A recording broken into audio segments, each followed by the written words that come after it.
네.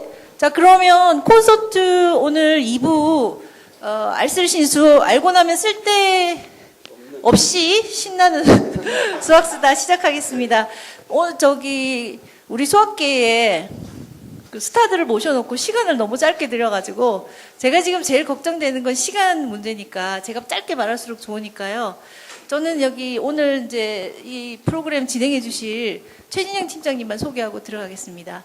최진영 팀장님께서는 이제 학부 전공은 수학이 아니라 경영학이고요. 이제 수학하고는 관계가 없었지만, 우리가 좀 한동안 여러 사람들이 이 세상 일에 이렇게 회의를 느껴서, 오히려 또 많은 사람들이 과학에 관심을 많이 가지셨어요. 그 지난 몇 년 동안. 그래서 과학과 사람들이, 방송했던 그 팟캐스트, 과학하고 앉아있네. 거기에서 이렇게 매력적인 목소리로 여러분들의 이렇게 마음을 설레게 했던 분입니다. 저 최진영 팀장님께 이제 순서를 넘기겠습니다. 네, 안녕하세요. 네, 이제 입만 떼면 매력적인 목소리가 아니라는 걸 들킬 텐데 그런 말씀을 왜 하셨는지 모르겠는데, 제가 지금 이렇게 수학을 하시는 분이 많은 자리에 오는 것도 처음이고, 이렇게 같이 행사를 해보자고 하셨을 때 조금 제가 당황을 하긴 했었어요. 왜냐하면 저는 수학을 이렇게 안 좋아하면서 살아왔던 시간이 훨씬 길고, 제 주변에 좀 그런 분들이 훨씬 많았는데, 오늘 이제, 이렇게 같이 얘기해 보니까 되게 이제 재밌는 얘기거리들 많이 갖고 계신 분들이어서 오늘 좀 재밌는 시간 같이 보내보고 싶고요. 저는, 이 행사를 준비를 하면서, 수학을 좋아하시는 분들은 이런 분들이구나 조금 이해하는 계기가 됐었는데, 이제 여러분들도 그런 시간을 같이 가질 수 있었으면 좋겠습니다. 저희가 사실 지금 많은 분들이 나와 계시고 이분들이 다 각각 2시간씩 얘기를 하라고 해도 충분히 얘기를 하실 수 있는 분인데 시간이 굉장히 없기 때문에 지금 마음이 되게 바쁘거든요. 일단은 간단히 인사하고 성함 정도 말씀하시고 시작하는 걸로 하겠습니다. 네, 먼저 이창옥 교수님. 예, 안녕하십니까. 카이스트 수리과학과의 이창옥입니다. 네, 안녕하십니까. 서울대학교 기초교육원 강의교수 정기원입니다. 네, 반갑습니다. 경남대 수학교육과 박보상입니다. 네, 이렇게 쟁쟁한 분들하고 같이 한 자리에 있게 돼서 영광입니다. 건국대학교 최인성입니다. 네, 안녕하십니까. 머리는 일부러 삭발한 건 아니고 수학하면 머리 빠지는 거 아니까 학생들 걱정 마시고요. 경희대학교 경영학과 김경수입니다. 안녕하세요. 이거 교수님들 사이에서 왠지 깍두기 정책으로 있게 된 것 같은 느낌이 드는 국가수리과학연구소 수학문화팀의 장승훈 연구원입니다. 네, 저희가 이제 이 행사를 준비를 하면서 이제 저희가 그 수학자분들, 수학 교수님들과 함께 이런 행사를 준비하게 됐다고 질문을 좀 받았었어요. 그래서 오늘 자리는 그 질문들의 일부를 소화를 하고, 그리고 이제 저희들이 이제 할 수 있는 얘기들, 좀 궁금했던 것들을 같이 물으면서 좀 수다를 떨어보는 그런 자리가 될 것 같은데요. 사실 저는 이분들 뵀을 때 제일 먼저 여쭤봤던 게, 왜 수학자가 되셨습니까? 수학이 왜 좋으셨습니까? 이제 이런 거를 좀 되게 여쭤보고 싶었었는데, 먼저 교수님, 왜 수학이 좋으신가요? 수학이 좋으냐를 질문을 하기로 안 했고, 어쩌다가 이렇게 됐냐를 질문하기로 했잖아요. 어쩌다 진짜 그렇게 되었어요. 제가 그래서 어쩌다 하는 것을 제가 한번 회고를 봤더니 38년 전으로 거슬러 올라갑니다. 38년 전 같으면 제가 고등학교 3학년 때입니다. 참 나이가 많이 들었다는 걸 표현을 하는 건데, 제가 이제 고3 때 열심히 대학 입시 준비를 하고 있어야 될 때 저희 친한 친구 하나가 같은 반에 책을 한 권 들고 왔습니다. 들고 왔는데 그 책이 바로 여기 소개되고 있는 수학의 약점이라는 책입니다. 이게 이제 김용훈 선생님 보니까 내일 우리 그 수학 교육 쪽에서 그 초청 강연하시는 분이신데, 그 당시에 한양대학교 교수님으로 계시면서 이런 책을 쓰시는데 지금은 책이 절판입니다. 그래서 제가 도서관에 가서 책을 빌려가지고 제가 사진으로 찍어서 이게 보면 뭐 카이스트 도서관 이런 표현도 있는데 그렇습니다. 그래서 저 책을 이제 옛날 생각이 나서 다시 한번 덜쳐보았습니다. 덜쳐보니까 차례가 나오는데 옛날 생각이 났습니다. 근데 저기 보면은 제 무한이 나오죠, 무한. 그래서 무한의 세계에 관해서 제가 재밌게 읽었던 게 사실은 그때부터 지금까지 계속 저를 아마 수학이라는 세계에 붙들어 매고 있지 않나 하는데, 저기 나오는 여러 가지 중에 가장 쉬운 얘기 중에 하나가, 우리 이제 이쪽에 빨간 옷 입은 고등학생들 많은데, 거기 보면은 어떤 얘기가 나오냐면요. 이 호텔이 있는데 무한히 많은 방이 있는 호텔인데 현재 손님이 꽉 차 있다. 그런데 손님이 한 명 새로 왔다. 어떻게 할 거냐? 방이 꽉 찼으니까 사람을 받을 수 있을 것이냐 없을 것이냐? 답은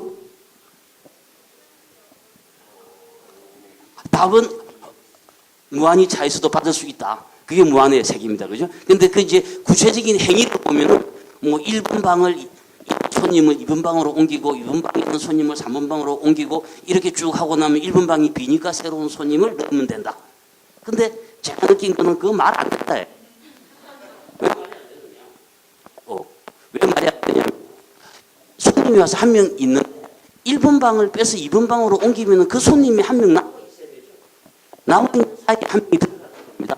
그러면 또 2번 방 사람이 3번 방으로 옮겨가면 또 나와 있는 거죠. 또 한 명이 그래서 또 한 명이 빠져 있는 겁니다. 그러면 계속 한 명이 영원히 빠져 있잖아요. 그러면 그거는 어떻게 채웠다라고 말을 할 수 있겠냐는 거예요. 그런데 그 책에서는 무한의 세계이기 때문에 가능하다 이겁니다.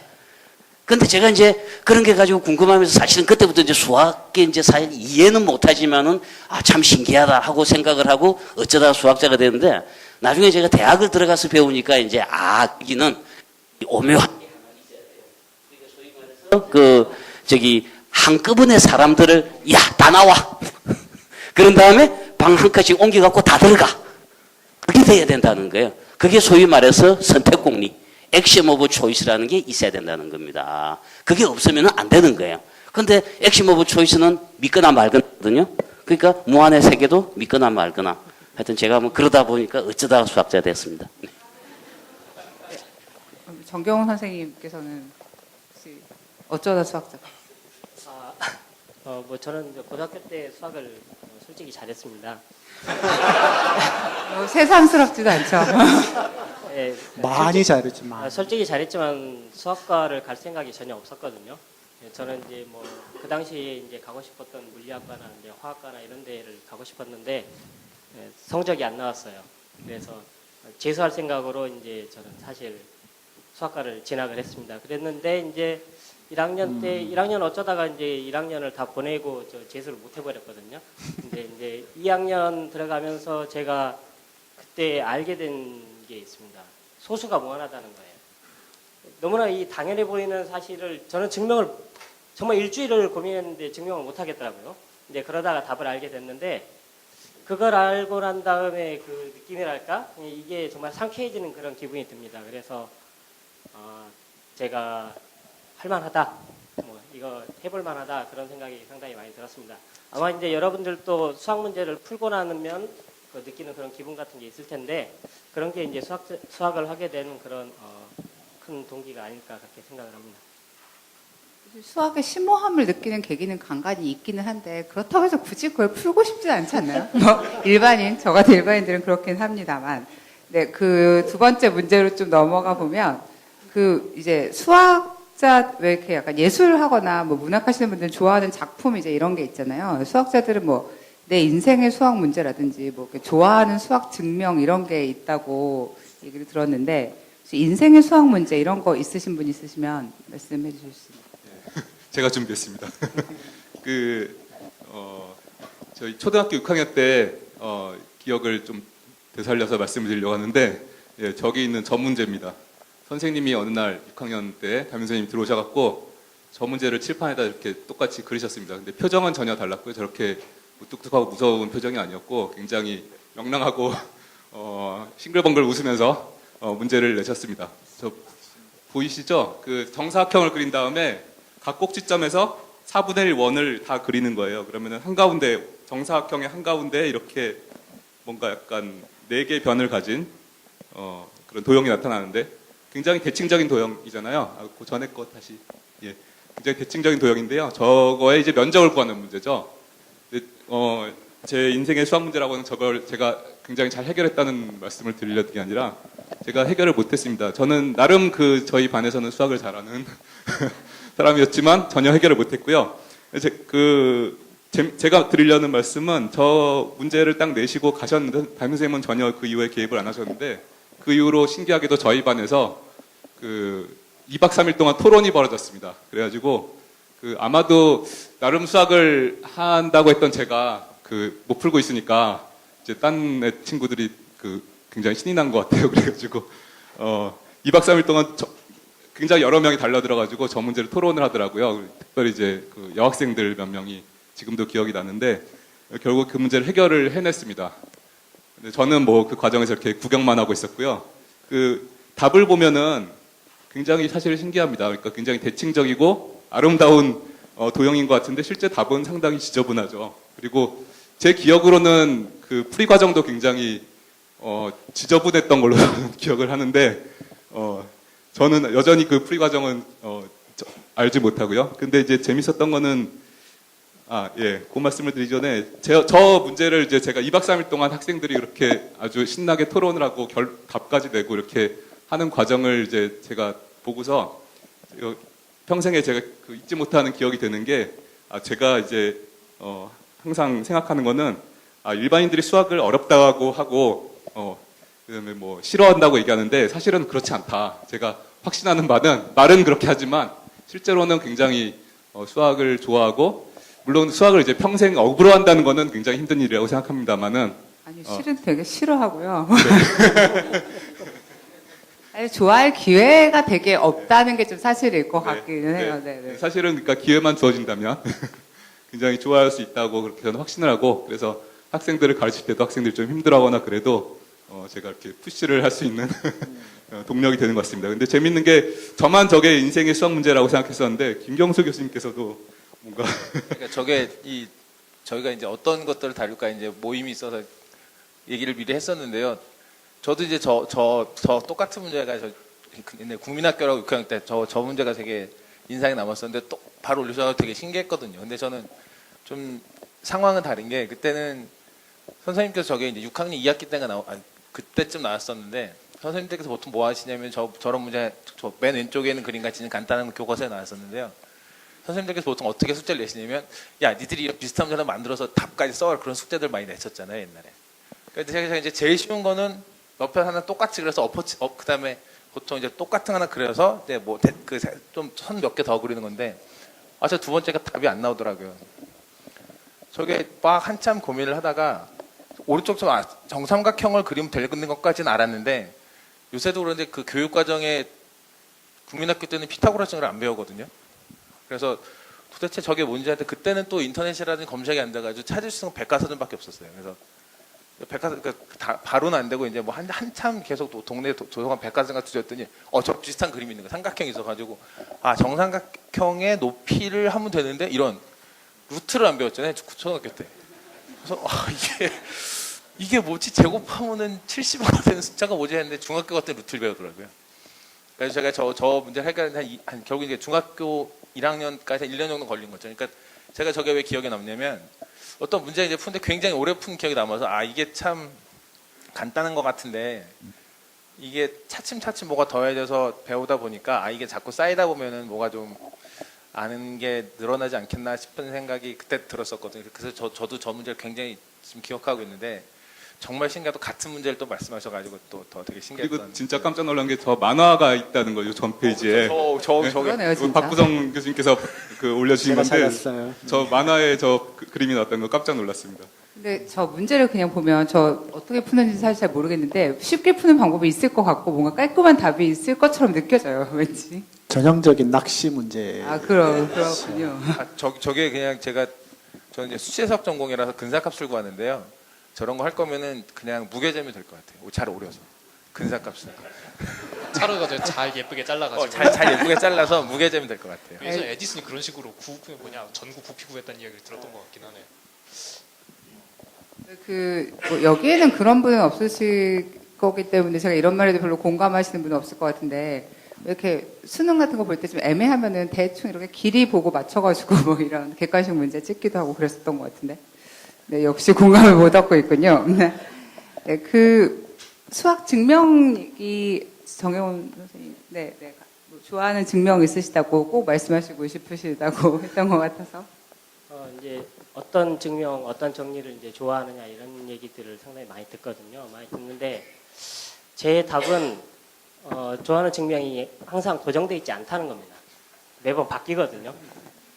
이제 가장 이제 대표적인 뭐 여러분들 대부분 아시는 게 지금 뭐 피타고라스 정리 같은 거거든요. 피타고라스 정리는 증명이 지금 수백 가지가 알려져 있습니다. 그 많은 증명 중에서도 상당히 아름다운 거 혹은 굉장히 지저분한 거 이런 것들이 상당히 많이 있거든요. 제가 맨 처음에 좋아했던 증명은 이제 상당히 동양수학에서 나왔던 어떤 정리를 이제 사용해서 대수적으로 증명하는 거 원래 좋아했었어요. 근데 좀 지나면서는 이제 아인슈타인이 했다는 증명을 좋아하게 됐는데 요즘 좋아하는 증명은 좀 다른 겁니다. 유클리드가 했다는 가장 고전적인 증명이에요.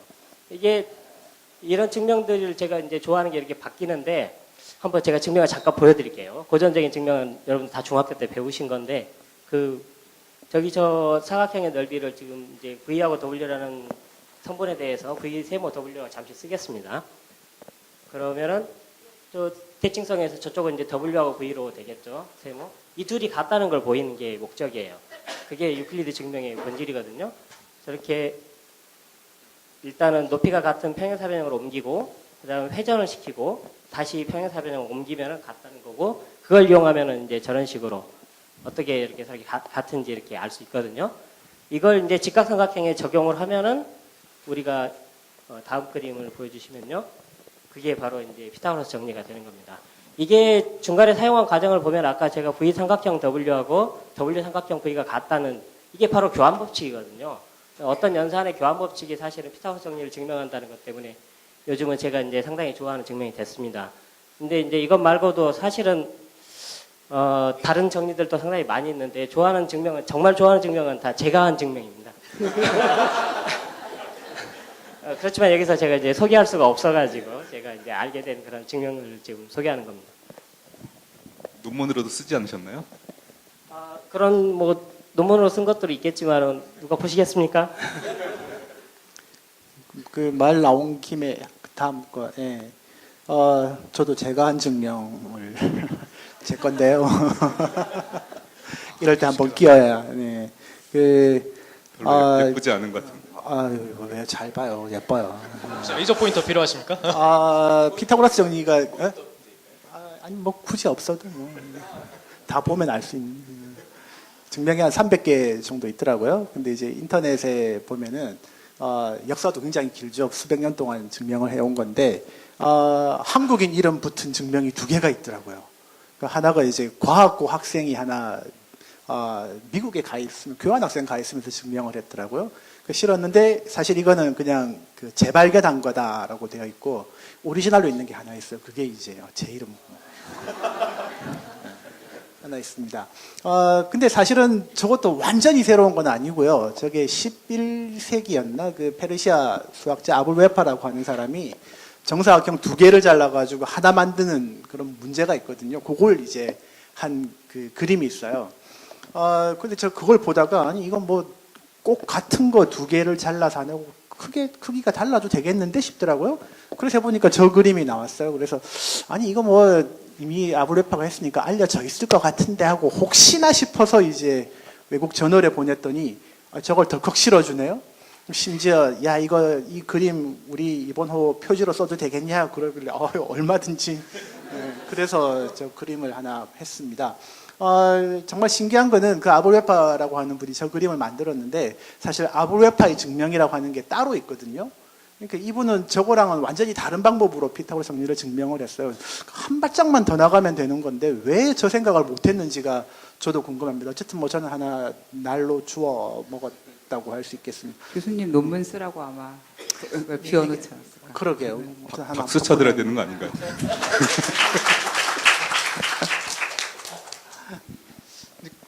네, 그러면 다음 질문으로 넘어가겠습니다. 이 질문 항상 약간 궁금하던 거였는데요. 수학자라는 직업을 가지고 계시잖아요. 수학자라는 직업인은 무엇을 하는 분입니까? 그러니까 네, 일단 구체적으로 어떤 일을 하는 사람인지 그런 것도 궁금한 것 같고, 아니면 구체적으로 논문 주제를 선정을 하거나, 뭐 연구를 어떻게 진행을 하거나, 뭐 이제 이런 일들에 대해서 아마 이제 수학자가 되고 싶어하는 저기 이제 교복 입고 계신 분들이 궁금해하실 것 같기도 한데, 네, 이 부분을 일단 조금 먼저 여쭤볼까요? 네. 아마 뭐 다들 하실 말씀 있으실 것 같은데, 일단 수학자는 수학으로 먹고 사는 사람인데요. 뭐 세상에 수많은 직업들이 있잖아요. 그 수학자가 이제 돈을 받는 가치가 뭐냐 그 문제일 텐데 사실 수학 어렵죠. 그리고 수학이라고 하는 세계 자체가 워낙 방대하고 그러니까 이제 모든 사람이 수학에 대한 고민을 할 수 없으니까 수학자들이 수학에 대한 고민을 대신해주고 이제 그 대가를 받고 있는 셈입니다. 수학에 대해서 이제 이 수천 년 동안 많은 업적들이 쌓여져 있고 그리고 지금도 수많은 결과들을 많이들 만들어내고 있는데 수학자들은 뭐 여기 계신 분들 대부분 교수이신 분들도 많은데 일단 사람들을 가르치는 그러니까 전해져 온 수학을 배워서 이제 후세에게 전하는 그런 역할을 일단 해야 될 거고요. 그럼 또 한 가지는 새로운 수학의 결과를 만들어내야 되는 거죠. 그 다음 슬라이드를 잠깐. 수학자들은 일단 먹고 사는 생계의 방법이 저건데요. 논문을 써야 됩니다. 논문을 쓰면 이제 학술지에 실어야 되는 거죠. 많은 사람들이 수학자들이 논문 쓴다고 얘기를 하면 꼭 하는 질문, 아주 저도 들어봤던 질문 중에 하나인데 무슨 질문을 하느냐면, 그러면 왜 네이처나 뭐 사이언스의 논문을 안 실으시고 이런 얘기들을 꼭 하더라고요. 이제 과학 분야에서는 굉장히 중요한 저널이고 저기 실으면 이제 뭐 언론을 몇 번 탈 수 있죠. 굉장히 좋은 저널들인데 사실 수학자들은 저런 저널에 거의 논문을 실지 않습니다. 저런 저널들은 기본적으로는 우리가 보통 수학이 아닌 그 외의 과학에 대한 특화된 저널들이고 수학자들이 쓰는 논문을 싣는 저널은 그 다음에 나오죠. 저 5개 중에 한 군데만 실어도 소원이 없겠는데 속칭 탑5 정도 되는 저널들입니다. 도서관에 가서 구경만 하는 책들인데요. 저런 곳에 저 정도에 실으면 이제 뭐 사이언스나 네이처급이라고 수학계에서는 말할 수 있겠는데 수학자들이 하는 일들은 새로운 저런 저널들이라든지 이런 것들을 보고 새로운 문제들을 개발해서 그걸 풀고 거기에 대해 논문을 쓰고 그걸 다시 보내고 저런 저널에 싣고 이러는 거죠.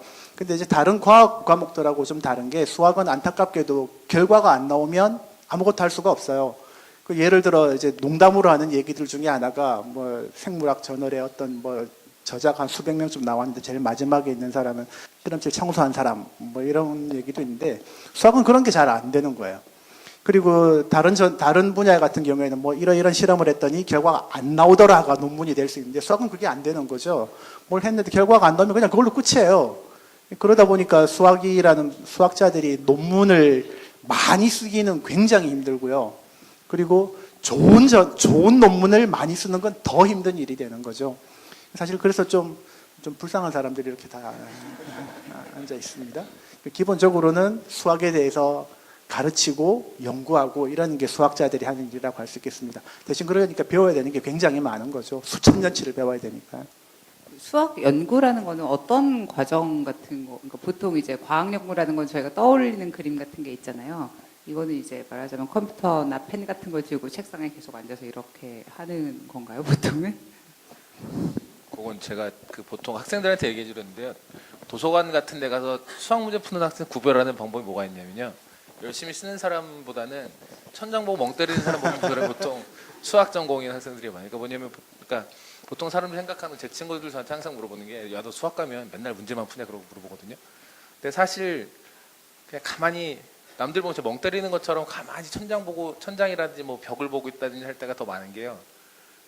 그러니까 머릿속에서 5만 가지 생각이 다 일어나는데 그 중에서 이제 뭔가를 잡아야 되는데 잘 안 잡히죠.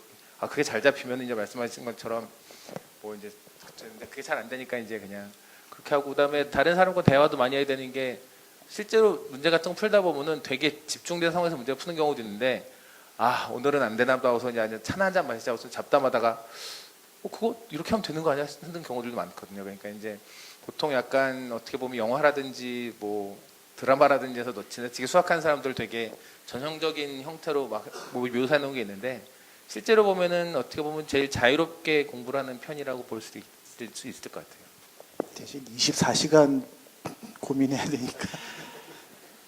혹시 그런 경우도 있어요? 그러니까 예를 들어서 뭐 이제 어떤 막 수학계 막 난제 그런 거 있잖아요. 그런 거를 뭐 일반인이 약간 어떤 이렇게 딱 튀어오르는 영감 같은 걸 가지고 뭐 풀어버린다든지 뭐 그런 억울한 경우, 혹은 이렇게 약간 뭐 이렇게 좀 이렇게 천재성 같은 거를 가진 사람들 혹은 이렇게 아이디어 같은 걸로 이렇게 풀 수 있다는 뭐 이런 선입관 같은 것도 조금 있기는 있잖아요. 이 분야에 대해서는.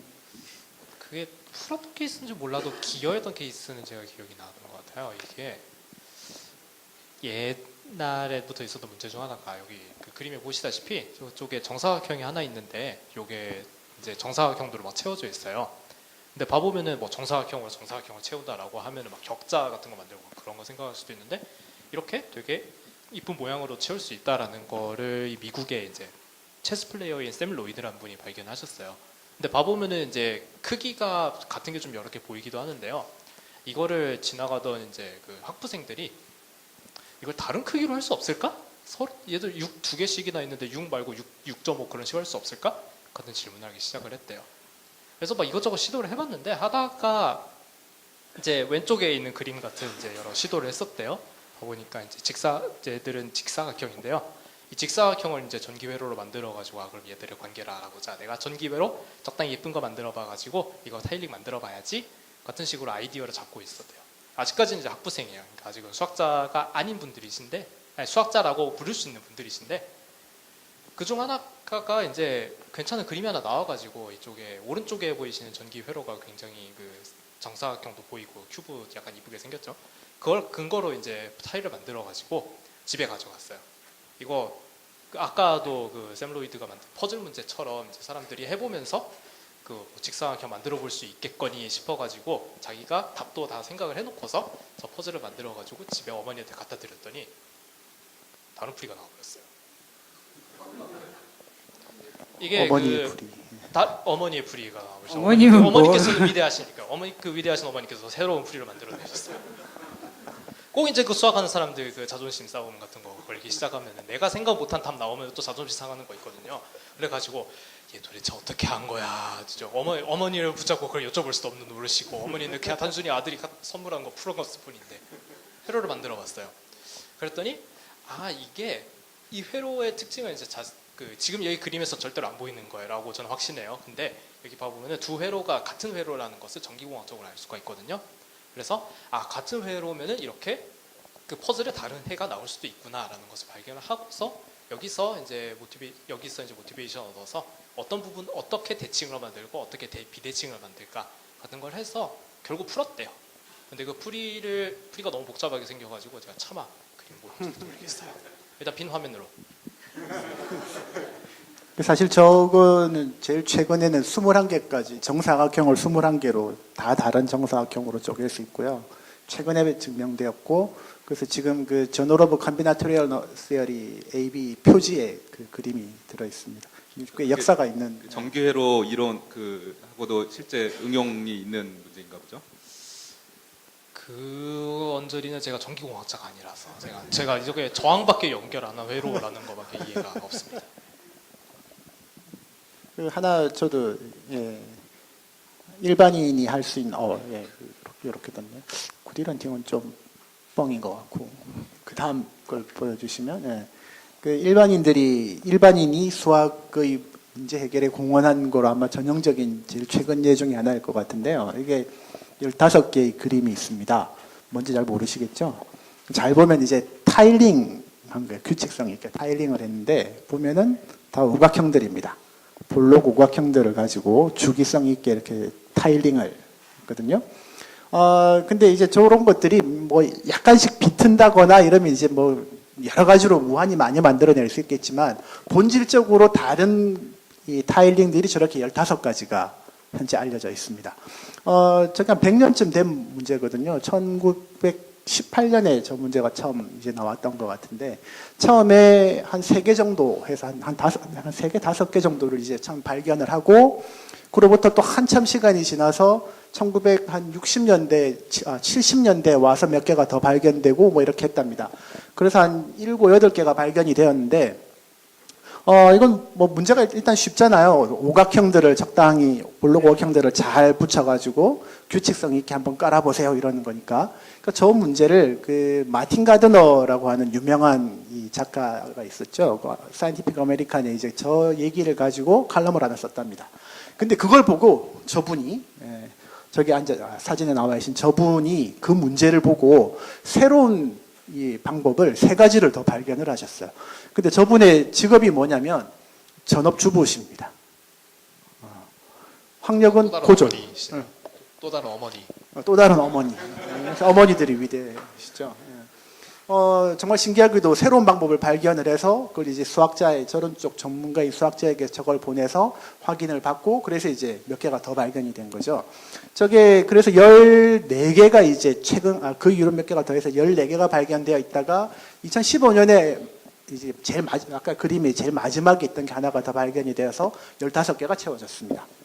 제 기억으로는 그러니까 저분이 전혀 관련이 없는 거 아니고 학창 시절에 수학은 굉장히 수학은 좀 열심히 잘했는데, 수학은 잘했는데, 1900 몇 년생이시더라? 1920 몇 년생이신가 그렇거든요. 그러니까 시대가 시대고, 뭐, 고향도 남부시더라고요. 그러니까 뭐 아무래도 뭐 대학 가고 뭐 이러긴 좀 힘든 시대였죠. 저널을 체크하는 분이 평범한 분이라고 도저히 보여지지 않긴 하지만. 저널은 아니고요. 네. 사이언티픽 아메리칸이라고 그냥 일반인들을 잡지 위한 같은. 과학 잡지 같은 건데 그걸 보고 하셨더라고요. 그래서 재밌는 것 중에 하나는 올 2월에 2017년 5월에 저 15개가 모두 저거밖에 없다. 저게 모두다라는 게 이제 증명이 발표가 됐습니다. 아직 심사는 마치지 않았는데 5월에 발표가 되었는데 저분이 7월에 돌아가셨더라고요. 얼마 전에 96세인가요? 그래 돌아가셨는데 사실 저런 얘기들 보면은 저 문제가 정말 저분을 위한 문제가 아니었나.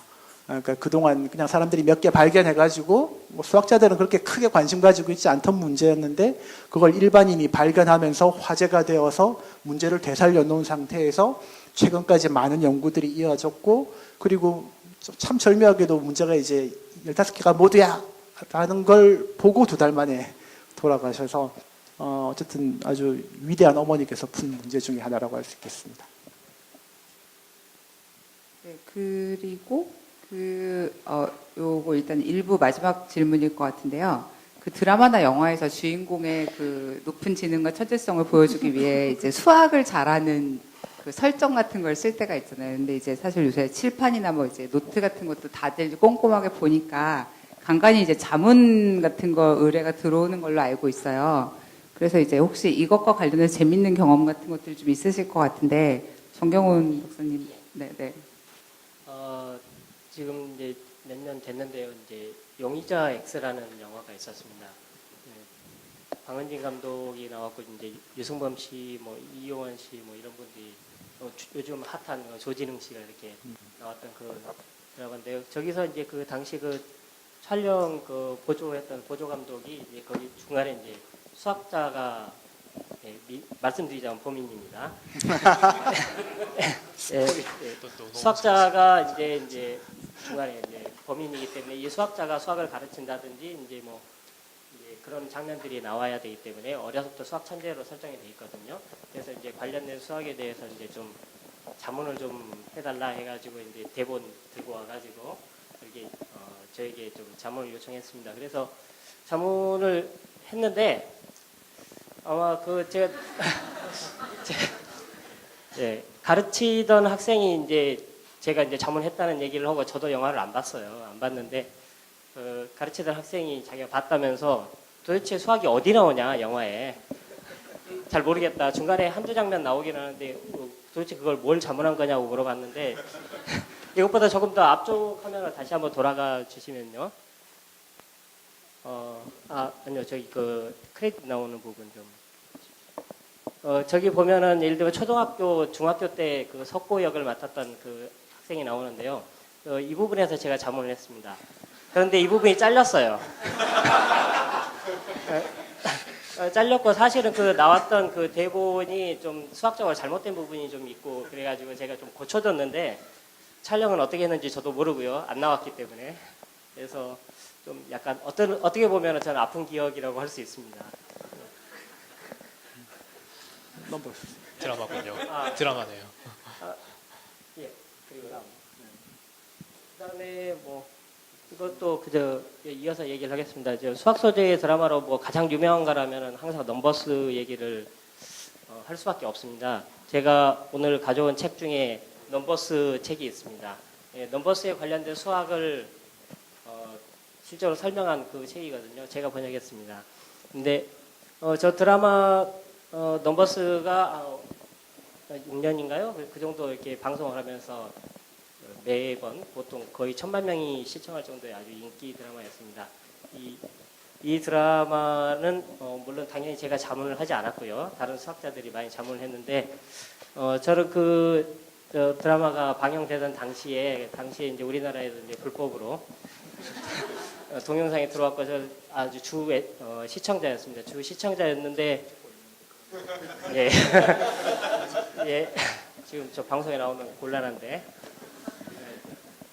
예, 도무지 저게 자막이 안 나오는 거예요. 수학이 너무 어려운데 그래서 뛰어들어서 제가 자막을 좀 만든 적도 있습니다. 예. 그 정도면 제가 우리말로 여러분들이 보는데 자문을 한 정도에 해당한다고 할 수 있습니다. 그 자막은 제가 이거 모의하면서 정말 깜짝 놀란 게 저도 저 드라마 되게 좋아했는데 저 드라마 볼 때 진짜 놀란 게 자막이 정말 번역을 잘한 거예요. 그러니까 제가 다듬는 건 아니지만 수학적인 내용을 듣다 보면 보통 수학적인 내용은 자막을 할 때 예를 들어서 뭐 저널 같은 경우는 잡지로 번역한다든지 굉장히 이상한 번역들이 많은데 그 번역이 되게 정말 이건 수학한 사람이 번역했나 보다 하고선 그 얘기를 하고 있었더니 정경수 그거 내가 한 거예요 그러시더라고요. 그 드라마 많이들 보셨죠? 그러셨을 것 같은데 사실 그 전문가가 한 거랑 아닌 거랑 진짜 표시 많이 나고 이런 드라마들은 일반인들이 사실 건드리지도 못할 것 같아요. 그래서 자막이 안 나왔던 거죠. 영어만 잘한다고 살 수 있는 건 아닌 것 같고. 네. 저도 자문했는데요. 넘겨주세요. 전 이거 했어요. 예. 저는 자문한 거 나왔습니다. 이 드라마 몇 년쯤 됐나요? 한 6, 7년? 아니다, 10년쯤 됐겠네요. 거의 2007년. 안타깝게도 저 드라마가 할 때 주몽이 하고 있었거든요. 그 시청률은 참 좀 처참했고 나중에 이제 케이블로 사람들이 많이 봤던데요. 저 드라마 작가들이 누구냐면 그 겨울연가 작가들인데 두 분이 같이 쓰고 공동 작업 하시더라고요. 이분들이 수학 천재에 대한 로망이 좀 있는 분들이셨어요. 그래서 그 겨울연가 고등학생들은 모르겠군요.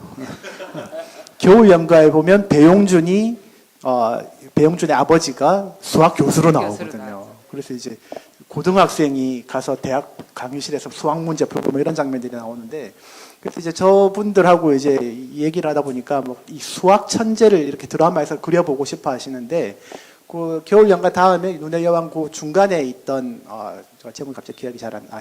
형수님은 19. 예. 그 드라마에도 수학 천재를 넣고 이렇게 하고 싶어 했는데 뭔가 좀 굉장히 엉성한 거예요. 그래서 이제 저 드라마에서 그런 걸 좀 제대로 하고 싶습니다. 이래서 이제 왔더라고요.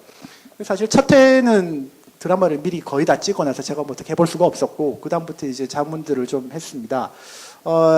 자문만 한 게 아니라 심지어 이제 저도 출연 제의를 다행히 얼굴은 아니고 현빈의 손대역을 해달라 그래가지고, 그래서 아니 제 손을 현빈 손과 비교가 안 돼서 다음 장면 하나 보여주시면, 저게 현빈 손이거든요. 그 이제 손대역을 부탁한 이유가 수식을 써야 되잖아요. 수식을 멋있게 써야 되니까 이제 이 배우들이 하기 힘드니까 좀 해달라였는데, 정말 놀랍게도 현빈이 직접 쓰는 글씨입니다. 놀랍지 않나요? 되게 그럴듯하네요. 네. 그 사실 그 다음 것 하나 보여주시면, 이게 이제 라이벌로 나온 학생인데 글씨가 조금 답답하죠. 심지어 식도 좀 이상해요. 스택세로 나눈 거 아니죠? 개수도 안 맞아요. 숫자도 안 맞고 뭐 이상해요. 예. 사실 저게 이제 보통 상황인데, 저게 아니라 이제 현빈은 진짜로 글씨를 자기가 썼더라고요. 근데 보면 이게 이제 공부 안 한 사람들은 알 수 없는 건데, 뭐 리밋 같은 거, 로그 이런 거 쓰다 보면 수학하는 사람들 보통 이렇게 똑바로 안 쓰고 이렇게 필기체로 쓰잖아요.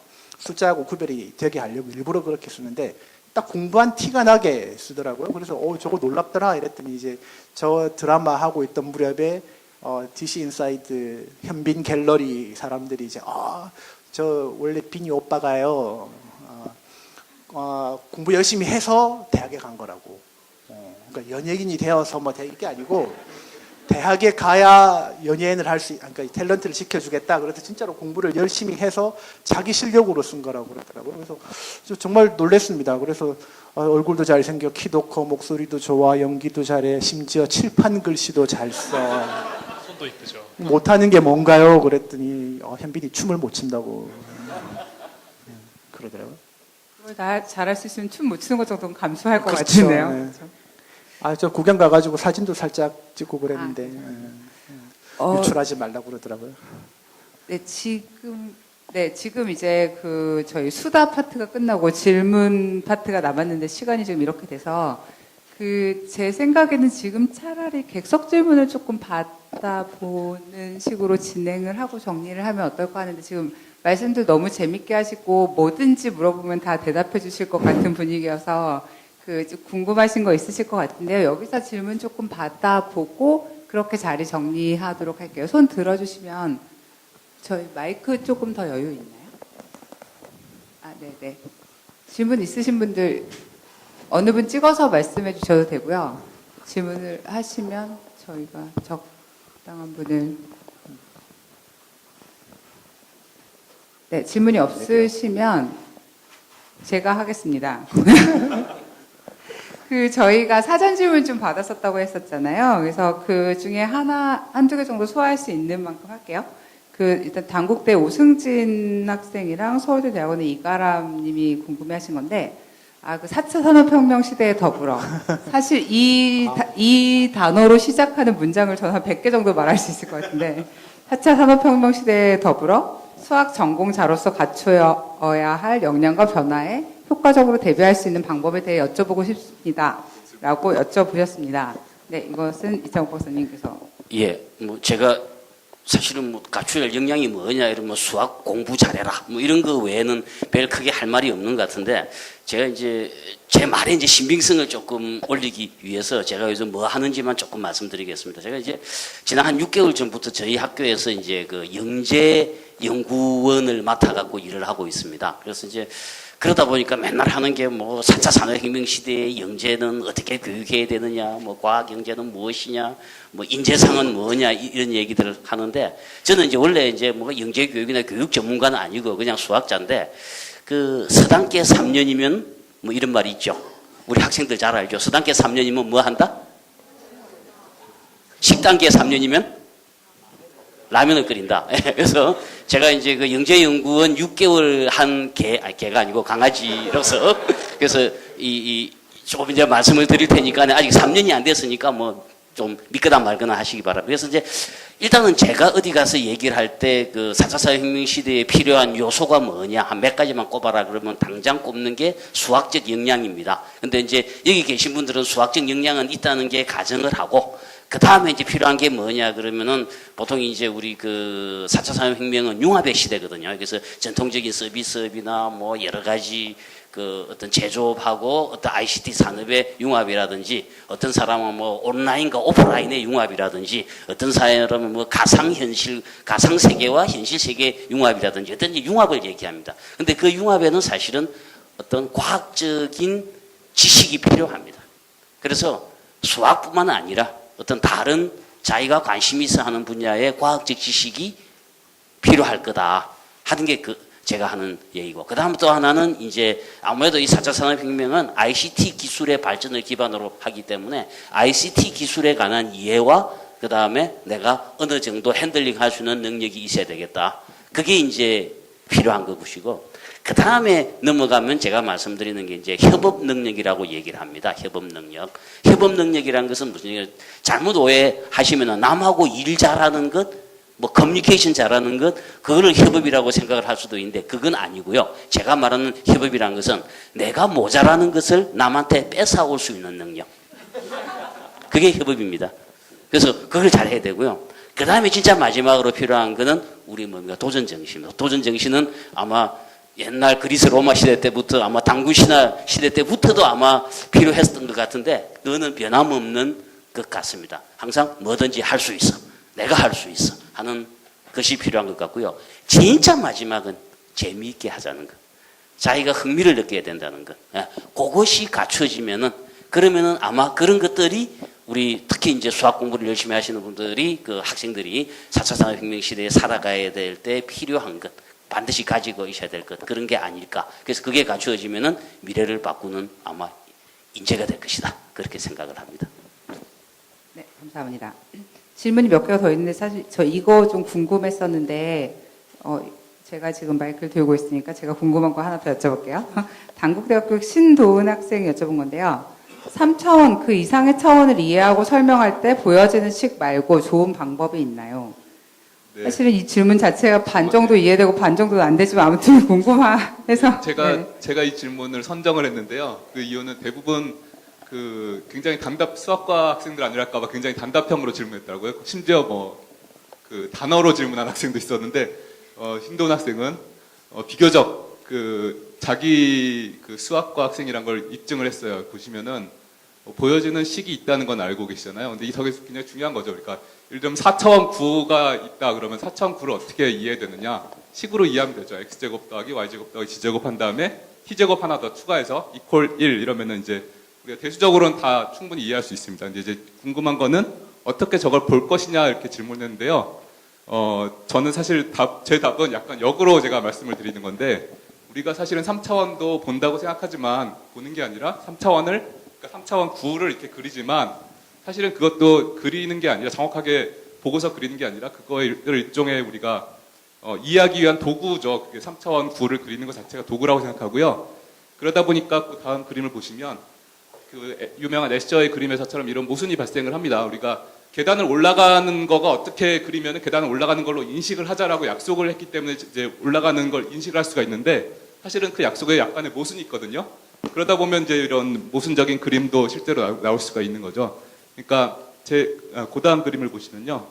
저게 저도 잘 모르는 건데 4차원 9 안에는 3차원과 다르게 호프 파이브레이션이라는 아주 심오한 구조가 있다고 합니다. 그래서 그 구조를 잘 표현하기 위해서는 이렇게 그리면은 잘 보인다고 하거든요. 그러니까 저건 이제 4차원 9를 그 분야를 이해하시는 분들이 표현한 겁니다. 그러니까 저게 뭐 정확한 게 아니라 그런 거를 우리가 이해하기 위한 어떤 도구, 모델인 거죠. 그러니까 사실은 우리가 2차원이나 3차원에 대해서 그림을 그리고 하는 것들도 정확한 그 현실이라기보다는 어떤 우리가 이해를 하기 위한 도구다 이런 관점으로 이해를 하시면 사실은 같은 관점에서 조금 더 어렵긴 하지만 4차원이나 고차원에 대해서도 우리가 충분히 어떤 그림을 그려서 도움을 받을 수 있다. 이제 그런 정도로 말씀을 드리겠습니다. 4차원이 보이면 병원 가야 되는 거 아니에요? 약간 그 매지가이라는 거 있었던 것 같은 옛날에 그냥 뱅하게 보면 막 떠 보이고.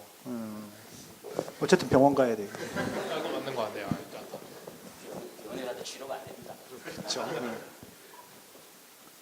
네, 지금 1분 정도 남았는데 혹시 궁금한 거 있으시면 마지막으로 저 손 드셨는데 저분 질문하고 오늘 정리하면 되겠네요.